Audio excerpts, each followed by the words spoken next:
This is Tek Singh Pramar, your business studies coach. Welcome to session 2021.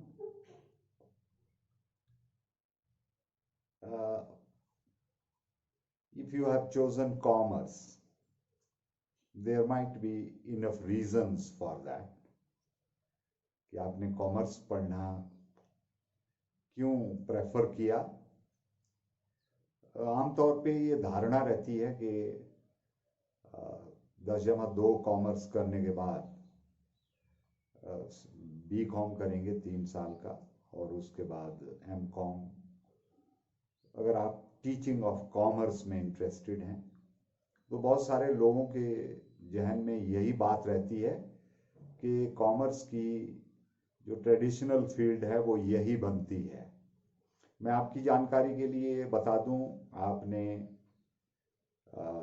Commerce चुना है और आप इस 10+1 कॉमर्स की क्लास में पहुंच चुके हैं, तो सबसे पहले आपका यहाँ पर वेलकम करूँगा और ये कहूँगा कि आपने एक बहुत बढ़िया फील्ड चुन ली है।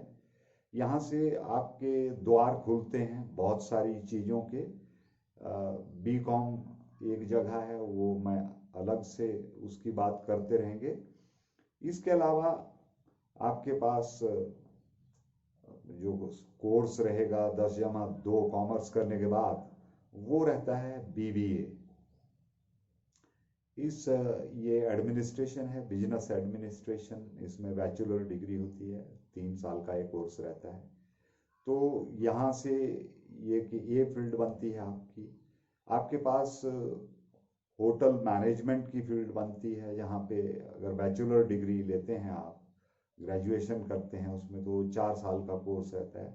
और जब होटल मैनेजमेंट की बात आती है तो बहुत सारे लोगों के जहन में एक ही बात होती है कि होटल मैनेजमेंट, होटल से रिलेटेड बात है तो ये कुकिंग की बात है। लेकिन मैं आपकी जानकारी के लिए बता दूं, ये सिर्फ कुकिंग ही नहीं है, बल्कि इसके अलावा वहाँ पर financing, accounting, human resource management, बहुत सारी चीज़ें हैं जो उससे जुड़ी हुई हैं। और ये इस फील्ड में कॉमर्स की ये एक अच्छी फील्ड हो सकती है। उसके अलावा कंपनी सेक्रेटरीज, ये भी एक अच्छा कोर्स माना जाता है।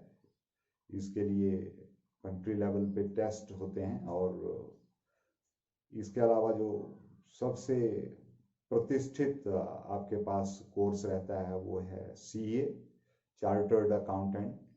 और इसमें आपको धन की इन्वेस्टमेंट भी ज़्यादा नहीं करनी पड़ती। तो ये अल्टीमेट कोर्स है। अगर आप कॉमर्स पढ़ रहे हैं और आप CA कर पाते हैं तो ये बिल्कुल टेस्ट मैच क्रिकेट खेलने जैसा है। तो अगर क्रिकेट की बात हो रही है तो तीनों फॉर्मेट में, अगर आप T20 प्लेयर हैं, अगर आप एक अच्छे वनडे इंटरनेशनल प्लेयर हैं, और इसके अलावा अगर आप टेस्ट मैच के भी प्लेयर हैं, तो असल क्रिकेट टेस्ट मैच क्रिकेट है। तो अगर आप कॉमर्स पढ़ रहे हैं और आप CA कर पाते हैं तो मैं समझता हूँ कि आपने ये बहुत बड़ा जो आपके जीवन का लक्ष्य है उसे साध लिया। तो ये तो भविष्य की बातें हैं। पहले तो मैं आपसे यही चाहूँगा कि आपने ये विषय चुना है और अब आपको ये साबित करना है कि आपने इसे क्यों चुना है। और इसके चुनने के पीछे जो बड़ी वजह है वो बड़ी आपके माइंड में क्लियर होनी चाहिए कि मुझे अपने जीवन में यहाँ पहुँचना है। तो वो लक्ष्य जो है वो निर्धारित होना चाहिए और उस लक्ष्य को साधने के लिए आपके प्रयास जो हैं वो बहुत ईमानदार होने चाहिए और आपके अंदर एक अभिप्रेरणा होनी चाहिए, मोटिवेशन होनी चाहिए। और जब भी when the things are down and out, आपको लगे कि चीज़ें मुश्किल हैं, उन्हें साधना आसान नहीं है, उस समय जो अपने आप को संयमित रखता है और वहाँ पर नियंत्रण की स्थिति पाता है, वही व्यक्ति जीवन में कामयाब होता है। मैंने जब अपनी इंट्रोडक्शन दी थी तो बिजनेस स्टडी कोच कहा था। कोच मैं इसलिए कह रहा हूँ कि असल में हमारा काम है आपको फैसिलिटेट करना, आपका मार्गदर्शन करना। और पिछले 5 साल की अगर मैं बात करूं, ज़्यादा पुराना नहीं जाऊंगा, 30 साल का मेरा टीचिंग का अनुभव है। तो पिछले 5 सालों में अगर आप रिकॉर्ड उठाकर देखें तो बिजनेस स्टडीज़ में या अन्यथा कॉमर्स से जो हमारे स्टूडेंट्स हैं उन्होंने बेहतरीन प्रदर्शन किया है। और जितने टोटल स्टूडेंट्स टीच किए उनमें से मोर देन 30% बच्चों ने 90+ marks out of 100 they were able to score in business studies. अब इसके पीछे सीक्रेट क्या है कि टीचर ने बहुत अच्छा पढ़ाया या वो बच्चे अवेयरनेस उनमें बहुत हाईएस्ट लेवल की थी। असल में बात ये होती है कि जब आप किसी काम को चुनते हैं और वो काम आपके लिए सिर्फ काम ना होकर एक पैशन हो और आप एक पॉइंट प्रूव करना चाहें, तो मैं समझता हूँ कि आपके लिए जो सफलता है वो बड़े पैमाने पर आपको मिलती है। और अगर आप अधूरे मन से प्रयास करेंगे तो सफलता उतनी आसानी से मिलती नहीं है। अनेकों अनेक उदाहरण हैं दुनिया में बहुत सारे लोगों के। और अगर आप मोटिवेशनल वीडियोस देखें यूट्यूब में जाकर तो आप ये पाएंगे कि ऐसे लोगों ने जिनके जीवन में ऐसी घटनाएं घटी कि वर्ल्ड के आप बेस्ट शूटर थे और आपका जो बेस्ट शूटिंग हैंड था वो एक्सीडेंट में वही कट जाता है। और अब आपका जो बेस्ट हैंड है वही कट गया तो आपके पास एक ही हाथ बचता है। और मुश्किल ये है कि उस हाथ से आप निशाना साध नहीं सकते, शूटिंग आपके लिए बहुत मुश्किल काम है। लेकिन उन लोगों के मन में जिज्ञासा थी, उनके मन में एक जज्बा था और उन्होंने फिर अपने उल्टे हाथ से ही निशाना साधना शुरू किया और इतनी महारत हासिल कर ली उसमें भी कि वहाँ से भी ओलंपिक मेडल जीतने में कामयाब हुए। तो कैरोली नाम का एक शख्स था जिसकी ये बात हो रही है।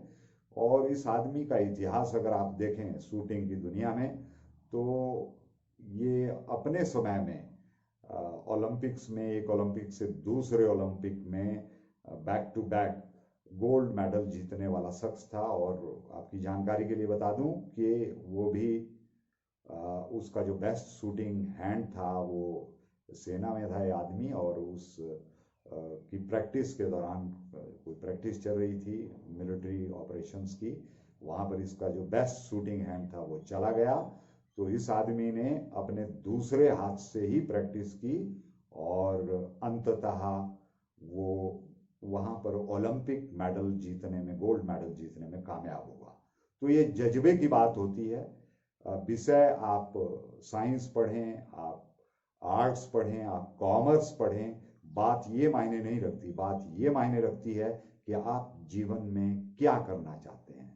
तो मैं ऐसा मानता हूँ और मैं ऐसा समझता हूँ कि अब आप इस कक्षा में, कॉमर्स की कक्षा में आ गए हैं तो आप मन बना कर आए हैं और कुछ प्रूव करने के लिए आए हैं। तो इन शब्दों के साथ मैं आज आपके लिए लेकर आया हूँ व्यवसाय, बिजनेस एन इंट्रोडक्शन, एक परिचय दूंगा कि व्यवसाय क्या चीज है। उदाहरणों से शुरू करूंगा। जो व्यवसाय की धारणा है, कॉन्सेप्ट है बिजनेस का, व्यवसाय का। हर व्यक्ति किसी न किसी काम में व्यस्त रहता है। कुछ व्यक्ति जो हैं वो वस्तुओं का उत्पादन करने में व्यस्त हैं। Some people are busy in producing goods. कुछ व्यक्ति वस्तुओं के क्रय विक्रय में व्यस्त हैं। Some people are busy in buying and selling goods, things.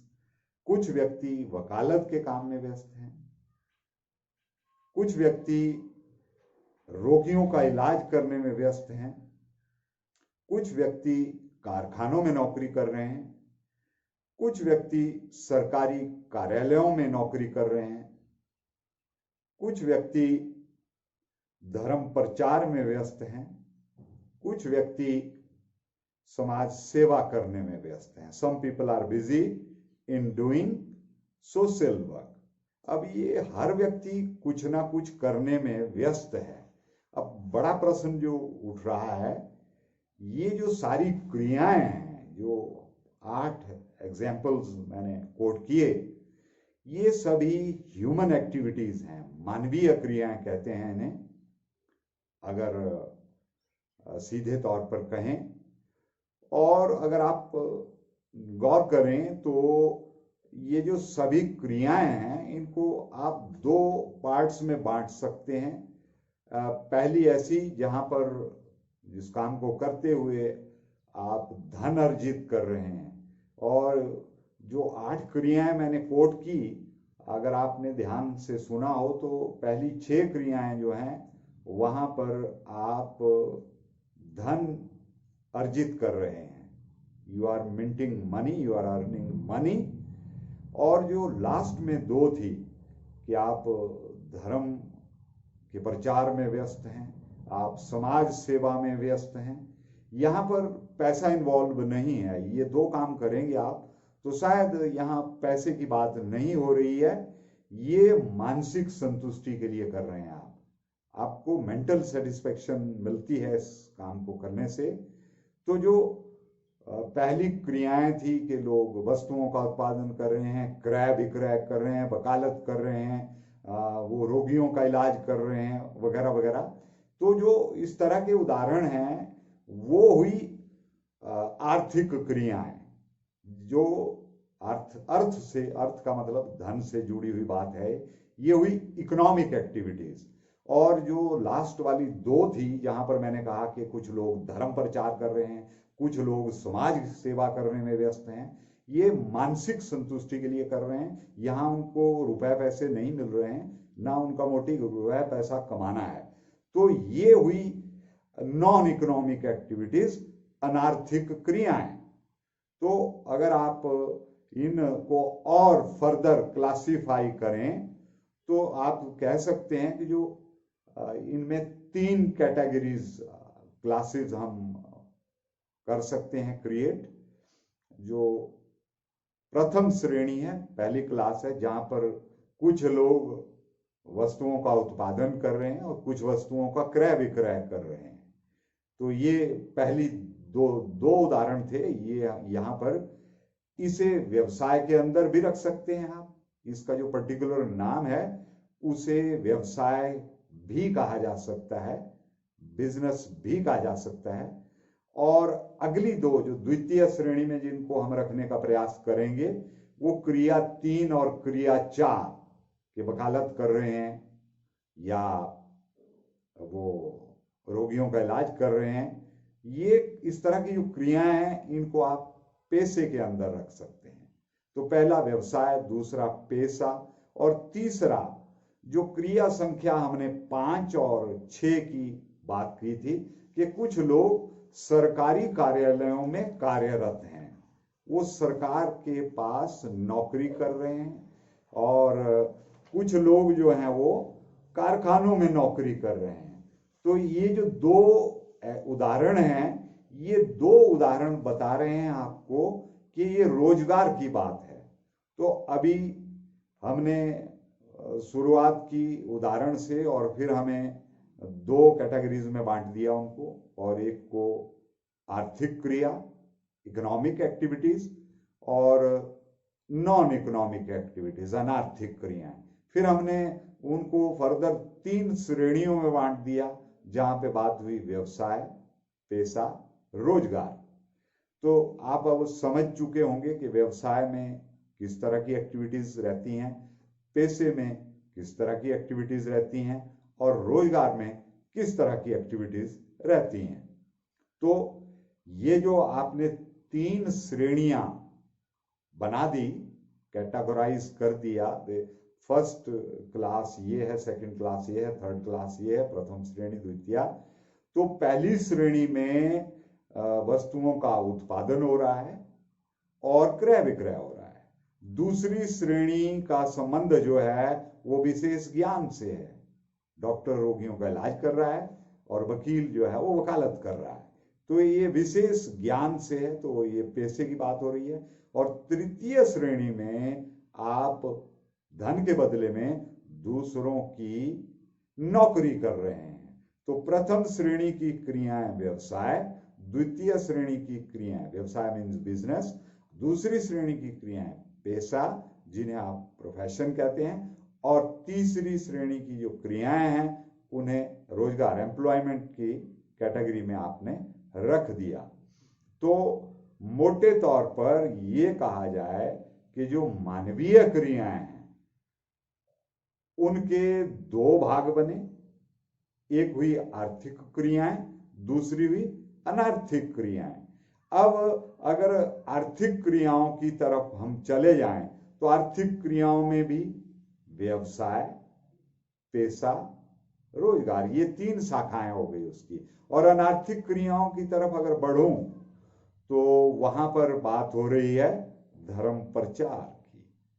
तो इस तरह से आप इसका एक फ्लो डायग्राम सा बना सकते हैं आसानी से कि शुरू किया हमने मानवीय क्रियाओं से, और मानवीय क्रियाओं में भी आर्थिक क्रियाएं और अनार्थिक क्रियाएं। फिर आर्थिक क्रियाओं में हमने व्यवसाय, पेशे और रोजगार की बात की, और अनार्थिक क्रियाओं में हमने बात की धर्म प्रचार की। तो ये जो धर्म प्रचार देश सेवा है यहां पर आप बात कर रहे हैं, ये हैं अनार्थिक क्रियाएं। अब मानवीय क्रियाओं की बात कर लेते हैं। और आर्थिक क्रिया, पहले मानवीय क्रिया से सारा कार्यक्रम शुरू हुआ क्योंकि इंसान ने ही करनी है सारी क्रियाएं। तो मनुष्य अपनी आवश्यकताओं की संतुष्टि के लिए जो भी क्रिया करता है उसे मानवीय क्रिया कहते हैं। मनुष्य अपनी आवश्यकताओं की संतुष्टि के लिए जो भी क्रिया करता है, जो भी काम करता है, उसे मानवीय क्रिया कहते हैं, ह्यूमन एक्टिविटी कहते हैं।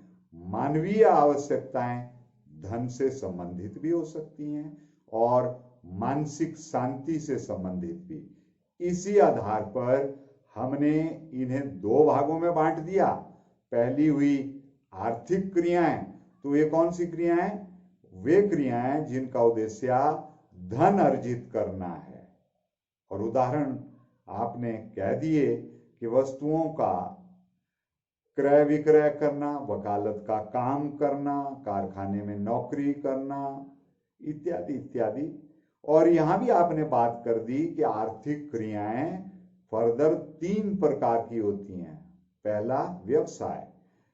तो व्यवसाय का मतलब हुआ उस आर्थिक क्रिया से जो निरंतर आधार पर वस्तुओं व सेवाओं के उत्पादन एवं विक्रय द्वारा लाभ अर्जित करने के लिए की जाती हैं। विक्रय द्वारा लाभ अर्जित, विक्रय द्वारा हानि अर्जित करने के लिए नहीं की जाती। अगर आपको हानि ही उठानी है तो आप उस क्रिया को नहीं करना चाहेंगे। कपड़े की दुकान है, कोई ट्रांसपोर्ट कंपनी है, यहाँ पर आप सेवाएं देते हैं। कपड़े की दुकान पर कपड़ा बेचेंगे और ट्रांसपोर्ट कंपनी जो सामान को एक स्थान से दूसरे स्थान पर ले जाती है। तो ये ट्रांसपोर्ट कंपनी जो है वो माल तो नहीं बेचती, ये सेवाएं दे रही है कि आपका सामान चंडीगढ़ से उठा करके जहां आपका शहर है वहां तक, या दिल्ली से उठाकर आपके शहर तक ले आना, उसके बदले में आप उनको रुपए देते हैं। तो ये व्यवसाय हुआ। अब बात करेंगे पैसे की, प्रोफेशन की। तो पैसे का अर्थ हुआ उस आर्थिक क्रिया से जो एक विशेष ज्ञान एवं कुशलता प्राप्त व्यक्ति द्वारा समाज के विभिन्न वर्गों की निष्पक्ष सेवा करने के लिए की जाती है, वकालत, चिकित्सा आदि। और तीसरी कैटेगरी हुई रोजगार, एम्प्लॉयमेंट। रोजगार का अभिप्राय एक विशेष समझौते के अंतर्गत पारिश्रमिक के बदले दूसरों के लिए काम करने से। जैसे सरकारी कार्यालयों में या जैसे हम टीचिंग करते हैं तो गवर्नमेंट सर्वेंट हैं, तो जाहिर सी बात है कि we are getting a salary for that, we are salaried people, तो ये रोजगार के अंतर्गत आता है। और अगली जो क्रियाएं थी वो थी अनार्थिक क्रियाएं, नॉन इकोनॉमिक एक्टिविटीज, वे क्रियाएं जिनका उद्देश्य धन कमाना नहीं होता, वो अनार्थिक क्रियाएं कहलाती हैं। धर्म प्रचार है, देश सेवा है, आप कोई इस तरह का एनजीओ चलाते हैं जहां पे आप प्रॉफिट कमाना आपका मकसद बिल्कुल भी नहीं है, इनका उद्देश्य जो है वो मनोवैज्ञानिक संतुष्टि प्राप्त करना मात्र होता है। तो इस तरह से ये आया अनार्थिक क्रियाओं में। अब व्यवसाय की बात करते हैं, और इसका मतलब क्या होता है, बिजनेस का मतलब क्या होता है। इसका अभिप्राय उस आर्थिक क्रिया से है जो निरंतर आधार पर वस्तुओं व सेवाओं के उत्पादन एवं विक्रय द्वारा लाभ अर्जित करने के लिए की जाती है। और इसकी परिभाषाओं की अगर बात करें तो डॉक्टर W.R. स्प्रिगल के अनुसार वे समस्त क्रियाएं जो वस्तुओं या सेवाओं के उत्पादन एवं विक्रय के लिए की जाती हैं व्यवसाय कहलाती हैं। All of the activities included in the production and sale of goods or services may be classified as business activities। अब बात करते हैं व्यवसाय की विशेषताओं की। बहुत सारी विशेषताएं हैं व्यवसाय की। कैरेक्टरिस्टिक्स ऑफ बिजनेस, पहला आर्थिक क्रिया है, एन इकोनॉमिक एक्टिविटी। व्यवसाय के अंतर्गत केवल आर्थिक क्रियाओं को ही सम्मिलित किया जाता है, यानी माल व सेवाओं के आदान प्रदान द्वारा धन अर्जित करना। अतः किसी क्रिया को व्यवसाय मानने के लिए आवश्यक है कि वह किसी व्यक्ति द्वारा की गई आर्थिक क्रिया हो, दुकानदार द्वारा वस्तुओं का क्रय विक्रय करना। दूसरा है वस्तुओं और एवं सेवाओं का हस्तांतरण, exchange of goods and services. व्यवसाय के लिए वस्तुओं और सेवाओं का ट्रांसफर जो है वो बहुत जरूरी है। देखिए, अगर कोई व्यक्ति अपने खुद के यूज के लिए किसी वस्तु को क्रय करता है तो वो क्रिया डेफिनेटली बिजनेस नहीं कहलाएगी, व्यवसाय नहीं कहलाएगी।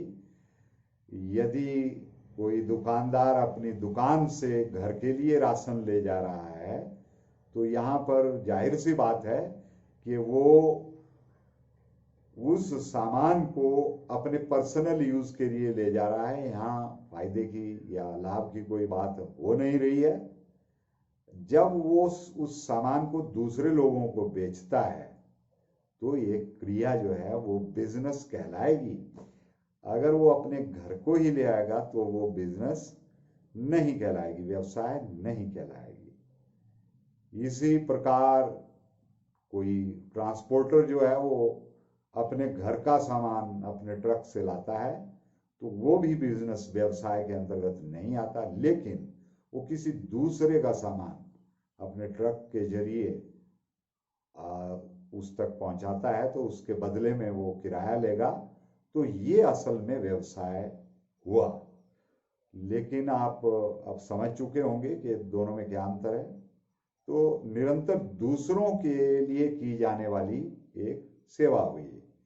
तीसरी बात जो व्यवसाय की विशेषता है वो है व्यवहारों में निरंतरता, रेगुलरिटी इन डीलिंग्स।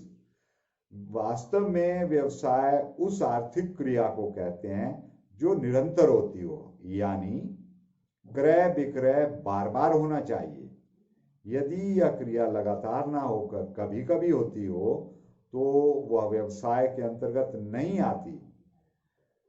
मान लो आपके पास एक पुराना बाइक है, आपने वो बेच दिया और नया खरीद लिया, तो यहाँ पर जो क्रय विक्रय हो रहा है उसमें निरंतरता नहीं है, रेगुलरिटी नहीं है।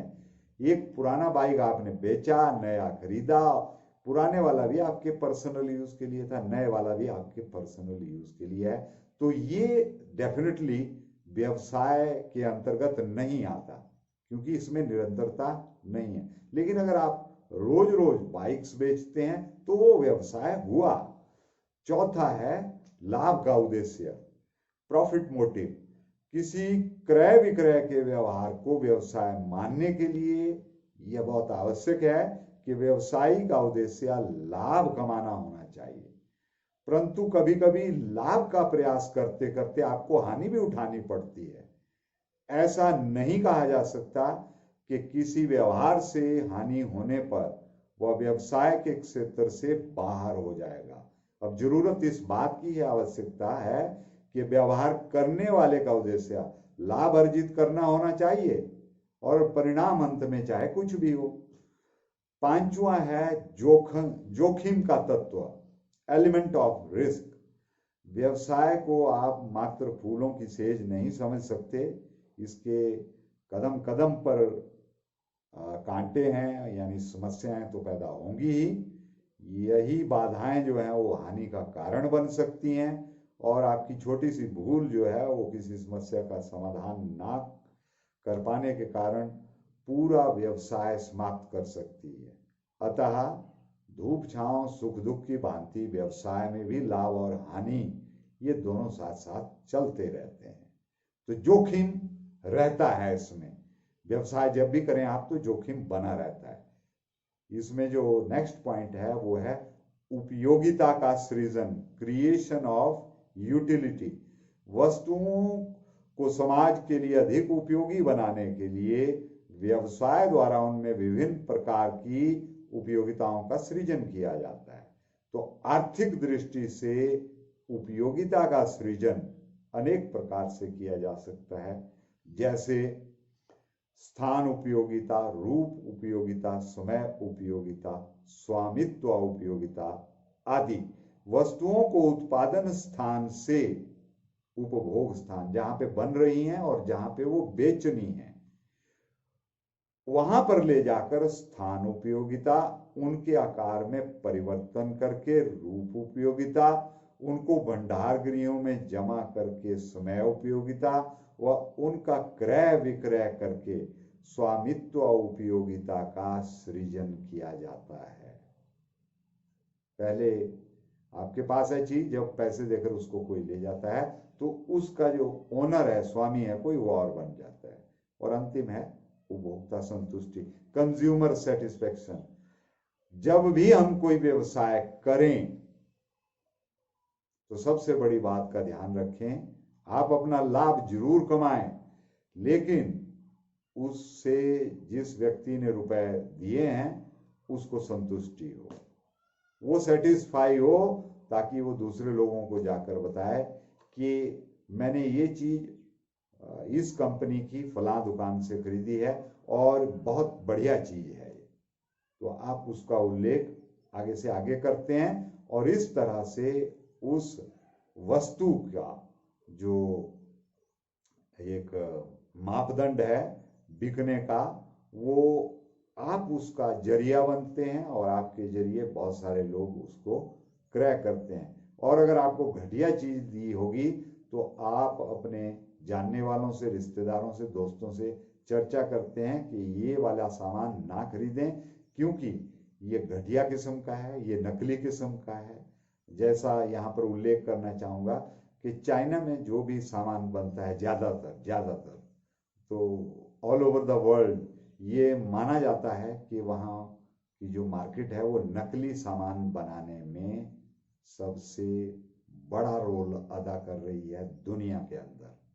अब हाल ही में जो कोरोना वायरस फैला हुआ है, तो ऐसे भी चीजें बनाई हैं चाइना ने, जैसे मास्क थे वो भी नकली थे, जो कि 60 से 70% वायरस को रोकने से रोकथाम करते हैं, एक व्यक्ति से दूसरे व्यक्ति में संक्रमित होने में। तो वो मास्क भी उन लोगों ने नकली बनाए थे। तो मैं उम्मीद करूंगा कि हम इसी तरह से अपने इस कार्यक्रम को जारी रखेंगे और आप इस विषय का आनंद लेते हुए, समझते हुए अपने घरों पर बने रहेंगे। Stay safe, stay home. Thank you and wait for the next lecture.